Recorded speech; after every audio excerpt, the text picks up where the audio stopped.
Την ημέρα στρατιωτικός, τη νύχτα κτήνος.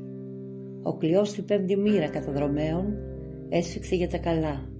Ένα βιβλίο πύλης και ένας αναπτήρας πρόδωσαν τον Κυριάκο Παπαχρόνη.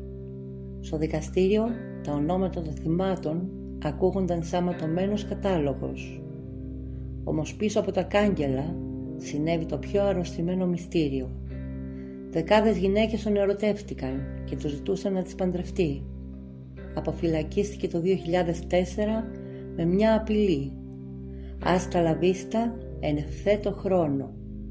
Πώς γράφτηκε το ανατρεπτικό τέλος του δράκου της δράμας? Δείτε το δεύτερο μέρος τώρα στο κανάλι μας Σκιές Εγκλήματος στο YouTube.